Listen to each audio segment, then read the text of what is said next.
तो देखो यार, मुझे ये वीडियो कब से बनानी थी, मगर कुछ काम की वजह से थोड़ी देर हो गई। तो क्या आप लोग कुंफू या मार्शल आर्ट्स पसंद करते हैं? और क्या आप में से कोई जैकी चैन, ब्रूस ली और सिद्धू का फैन है? तो ये वीडियो उन लोग के लिए तो है ही, लेकिन मेरे बाकी के ऑडियंस के लिए भी है। तो इस वीडियो में हम जिस सीरीज की बात करने वाले हैं उसका सजेशन हमारे एक सब्सक्राइबर रेवन रग ने दिया था। और अच्छा कि उन्होंने इस सीरीज पे वीडियो बनाने का सजेशन दिया, क्योंकि इतनी अच्छी सीरीज हमारे सामने से निकल जाती और हमें पता भी नहीं चलता, क्योंकि ये कोई नेटफ्लिक्स और अमेजोन की सीरीज़ नहीं है जो हर कोई इसके बारे में जान सकेगा। उससे पहले मैं आप लोगों को बोलना चाहता हूँ कि 6% लोगों ने ही मुझे सब्सक्राइब किया है, बाकी लोग वीडियो देख कर चले जाते हैं। तो यार ऐसा मत करो, बहुत मेहनत लगती है वीडियो बनाने में। अगर वीडियो अच्छी लग रही है तो सब्सक्राइब करो, लाइक करो, और नहीं पसंद आई तो आप लोग डिसलाइक करके कमेंट कीजिए, मैं वीडियो को सुधारूंगा। आप लोग के सजेशन से ही मैं वीडियो बनाने का ट्राई करता हूँ। तो यार सब्सक्राइब कर लो, अगर वीडियो पसंद ना आए तो डिसलाइक कर लो और कमेंट कर दो, ताकि मैं अपनी वीडियो सुधारूँ, जिससे लोग बोले मजा आया। और मैं ये जो मजा है हिंदुस्तान के हर व्यक्ति को देना चाहता हूँ। बस ऐसे ही देख के मत जाओ यार। तो ये तो हो गई चैनल की बात, अब वीडियो में आगे बढ़ते हैं। तो इस वीडियो में मैं आपको ये पूरी सीरीज एक्सप्लेन करूंगा। तो आज हम बात करेंगे वॉरियर टीवी सीरीज के ऊपर। तो उससे पहले मेरा परिचय। सो हेलो एवरीवन, मेरा नाम है IB and welcome to the 4th episode of.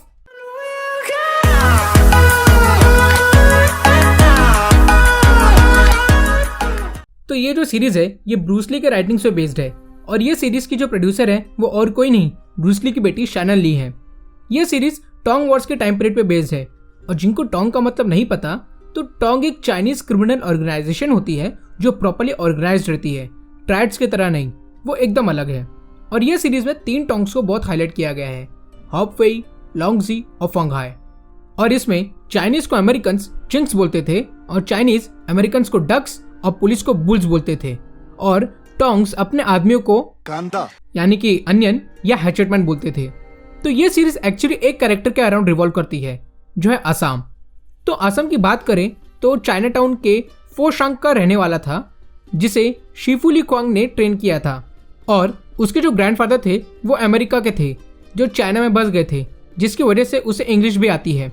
तो आसाम 1878 में अपनी बहन शाओ जिंग को ढूंढते हुए अमेरिका के सैन फ्रांसिस्को में आता है, जहाँ पे वो आते ही 3 बुल्स यानी कि पुलिस ऑफिसर्स को मारता है, जो चाइनीज को परेशान कर रहे थे। तो आसाम के फाइटिंग स्किल्स पे वोंग चाओ, जो एक ब्लैक मार्केट डीलर है, उसकी नजर पड़ती है, और वो आसाम को सैन फ्रांसिस्को के चाइना टाउन में हॉप वेई टोंग को भेज देता है। तो हॉप वेई की बात करें तो उस टोंग को फादर जुन रन करता है, और उनका एक बेटा भी रहता है जिसका नाम होता है यंग जुन, और दोनों बाप बेटों का रिश्ता थोड़ा कमजोर रहता है। तो यंग जुन आसाम का अच्छा दोस्त बन जाता है, और यंग जुन आसाम को एक ब्रॉथल ओनर अटॉय से मिलाता है, और फिर वो अपनी बहन की तलाश में लोंगजी के टोंग बेस में चला जाता है, जो हॉप वेई टोंग के दुश्मन है। तो वहाँ पे वो ली योंग से मिलता है, और वो पहला बंदा था यूएस में जो आसाम पे भारी पड़ा था। लेकिन तभी ही उधर शाओजिंग, आसाम की बहन, आ जाती है, और आसाम को पता चलता है कि वो यहाँ पे माइलिंग के नाम से जानी जाती है, जो बुढ़ऊ लोंगजी से शादी की रहती है। अब हम बात करें कि शाओजिंग माइलिंग चाइना से भागी क्यों, तो जो मास्टर शिफू ली क्वांग आसाम को ट्रेनिंग दिए थे, उन्हें शाओजिंग ही ढूंढ के लाई थी। तो अपनी ट्रेनिंग के बाद आसाम जब देखो तब पंगे लेता रहता था, और ऐसे ही एक पंगे में वो सुन यंग नाम के एक ओवरलॉर्ड के बेटे को मार देता है। तो शाओजिंग आसाम को बचाने के लिए सुन यंग से शादी कर लेती है, पर सुन यंग शाओजिंग की जिंदगी बद से बदतर कर देता है। तो इसी वजह से वो सैन फ्रांसिस्को भाग आती है, और वो अपने सारे दुखों का कारण आसाम को मानती है, और इसीलिए माइलिंग आसाम को सैन फ्रांसिस्को से जाने को बोलती है। तो ये टाइम पे क्या था कि जो अमेरिकन्स थे, और उनमें भी खास आयरिशमैन, वो चाइनीज को हेट करते थे, क्योंकि जो चाइनीज वर्कर्स थे वो कम वेज पे यानी कम पगार पे काम करते थे, जिससे सारे इंडस्ट्रियलिस्ट चाइनीज वर्कर्स को ही हायर करते थे, जिसकी वजह से सारे आयरिशमैन नल्ले बैठे थे। तो उन आयरिशमैन के हक के लिए लड़ने वाला नहीं, मिस्टर लेरी था, और लेरी एक टाइप का गुंडा ही था, और उसका मानना था कि ये चाइनीज बाहरी लोग हैं जो उन आयरिशमैन जो अपने आप को अमेरिकन समझते हैं उनके जॉब्स ले रहे हैं। तो इसी वजह से कुछ आयरिशमैन कुछ चाइनीज को मारे भी थे, जिन्हें ऑफिशियली अरेस्ट कर लिया था, लेकिन वो लोग छूट गए। तो वही ब्रॉथल ओनर अटॉय उन आयरिशमैन को मार देती है, और अटॉय के जिंदगी का एक मकसद है कि वो उन सबको मारेगी जो चाइनीज को परेशान करेंगे यूएस में। तो ये सब चीज सैन फ्रांसिस्को के डेप्यूटी मेयर लंगड़ू मिस्टर वॉल्टर बकली को भी दिखती है। और भाई ये है ना एक नंबर का मादरचोद है, और वो चाइनीज को पूरी तरह से यूएस से हटाना चाहता था। तो बकली अपने एजेंडा को पूरा करने के लिए माई लिंग और मेयर सैमुअल ब्लेक, भाई ये तो ही है, तो वो इन दोनों का इस्तेमाल करता है, जहां पे वो माइलिंग को टोंग्स के बीच में वॉर करवाने बोलता है ताकि चाइना टाउन में इंस्टेबिलिटी हो जाए और फिर वो चाइनीज को अमेरिका से भगा सके। इसके लिए वो एक चाइना टाउन स्क्वाड भी रेडी करवाता है, जिसको लीड करने की जिम्मेदारी सार्जेंट बिल ओहारा को दी गई है, जो ये कतई चाहता नहीं था। और हम बिल की बात करें तो वो एक जुआरी भी था, लेकिन हमेशा हारता रहता था। वहीं इसी बीच असम और मेयर ब्लेक की बीवी पेनेलोपी ब्लेक एके पेनी का अफेयर चालू हो जाता है, क्योंकि पेनी अपने पिता बायरन मर्सर की कंपनी को बचाने के लिए मेयर से शादी की रहती है।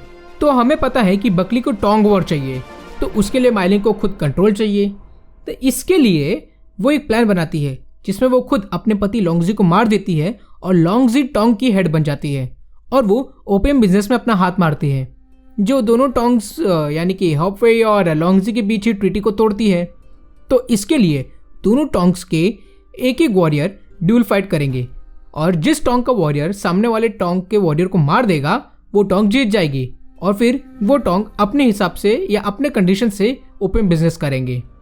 जहाँ पे यंग जुन के कहने से आसाम को हॉपवे का वॉरियर चुनते हैं और लोंगजी से वही ली योंग। तो उसी फाइट में ऑफिसर बिल और ऑफिसर ली भी आते हैं और पेनी भी आती है। तो आसाम पहले पहले तो जीत रहा था, पर वो लास्ट में हारने लगता है। तो ली योंग माइलिंग के कहने पे आसाम को मारने ही वाला था और आसाम भी ये चीज़ देख लेता है, पर तभी ही पेनी चिल्ला देती है और बिल बंदूक हवा में फायर करता है, जिससे आसाम तो बच जाता है, पर वो फाइट हार गया रहता है। तो नया कॉन्ट्रैक्ट बनता है और आसाम को अटॉय ठीक करती है और फिर आसाम पेनी के बाप के ही कंपनी में एज अ वर्कर काम करता है। तो वहाँ पे वही लेरी भी आता है सारे चाइनीज वर्कर्स को मारने के लिए, और इसी वजह से बायरन मर्सर हार्ट अटैक से मर जाता है। और यहाँ पे पहली बार असम और लेरी एक दूसरे के सामने आते हैं और असम सारे आयरिशमैन को हरा देता है और कुछ को अटॉय के पास लेके जाता है और अटॉय उन्हें मार देती है। अब असम फिर से हॉपवे ज्वाइन कर लेता है और अब उसकी जिंदगी का भी एक ही मकसद है, वह है उसकी बहन की बर्बादी जो उसे मरवाना चाहती थी। फिर इसके बाद असम यंग जून का यूज करता है फादर जून को पावर से हटाने के लिए, क्योंकि यंग जून एक तौर पे उसकी कठपुतली था और फादर जून क्या बोलते बड़े ही ट्रेडिशनल वे से 6 कंपनीज के थ्रू ही ओपियम बिजनेस करते थे, जिससे वो लोंगजी से हार रहे थे। तो लोंगजी यानी कि माइलिंग को हराने के लिए वो यंग जून को हॉपवे का मालिक बनाता है और उधर दूसरी तरफ पेनी अपने पिता की कंपनी को चलाती है और उसकी बहन सोफी मर्सर अपने ही पिता के किलर लेरी से प्यार करने लगती है। और अपने बहन के एटीट्यूड की वजह से पेनी सोफी को चिल्ला देती है। तो सोफी लेरी के पास जाके उसके बाप के कंपनी को ब्लास्ट करने के लिए सीक्रेट एंट्रेंस बताती है। भाई यार इस सीरीज में बहन लोग ही हरामी है, पहले आसाम की बहन और अब उसके एक्स लवर की बहन। आप क्रोनोलॉजी समझ लीजिए। और अब सैमुअल ब्लेक भी अपनी बीवी को उसके बाप की कंपनी चलाते हुए और चाइनीज वर्कर्स को काम पे रखने की वजह से बहुत ताना सुनता है। तो एक दिन वो पीकर घर आया रहता है और वो पेनी का गला दबा के उसके मारने ही वाला रहता है कि पेनी का नौकर एक चाइनीज जेकब सैमुअल का सर फोड़ देता है और सैमुअल मर जाता है। इससे बकली मेयर बन जाता है और सोफी पेनी की बहन बोल देती है कि जेकब ने ही सैमुअल को मारा है, जिससे पूरे चाइना टाउन में कर्फ्यू लगा दिया जाता है। और बकली फिर से माइलिंग को बोलता है कि वो जेकब को ढूंढ के उन्हें बताए।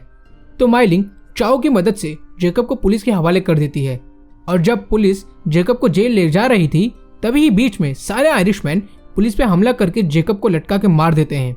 बताओ, बेचारा अच्छा था लेकिन उसे मार दिया।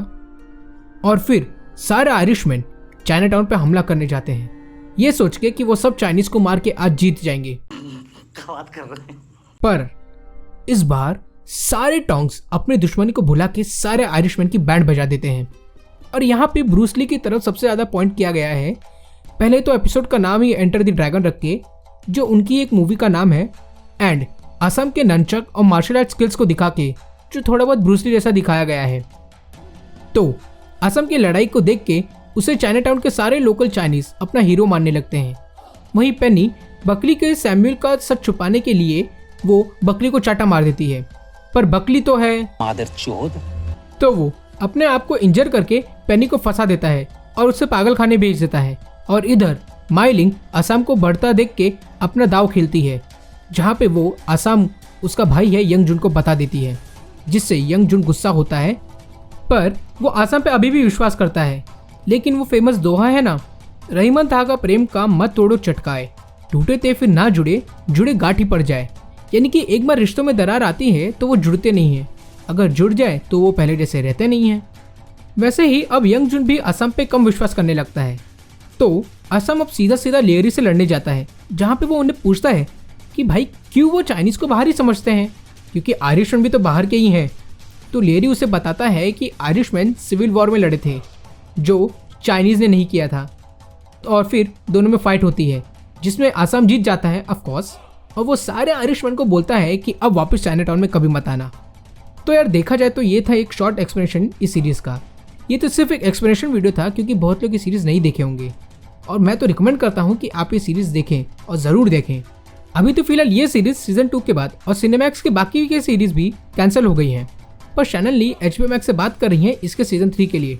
तो अगर आप चाहते हैं कि इसका सीजन 3 भी आए तो कमेंट्स में #WeWantWarrior ज़रूर लिखना। और अगर आप ट्विटर यूज़र हैं तो ट्विटर पे भी ऐसा ज़रूर करें, और मुझे ट्विटर पे भी ज़रूर फॉलो करें। और हो सकेगा तो मैं बहुत जल्द इस सीरीज़ पे एक और वीडियो लाऊंगा, जो कि ये सीरीज़ कहना क्या चाहता है या फिर क्या मैसेज देना चाहता है उस पर रहेगा। और अगर ये वीडियो का रिस्पॉन्स अच्छा रहा तो मैं वो वीडियो और जल्दी लाऊंगा। तो अगर आपको आईबी टॉक से ये एपिसोड में देख के कुछ भी अच्छा लगा, मज़ा आया, तो लाइक करो इस वीडियो को, और अच्छा लगा तो अपने संबंधियों के साथ शेयर भी करो इस वीडियो को। और प्लीज़ चैनल को सब्सक्राइब करके बेल आइकन पे क्लिक करें। मेरे इंस्टाग्राम और ट्विटर हैंडल के लिंक्स आपको नीचे डिस्क्रिप्शन में मिल जाएंगे, मुझे तो ज़रूर फॉलो करें। और कमेंट सेक्शन में इस वीडियो के बारे में अपनी राय ज़रूर दें।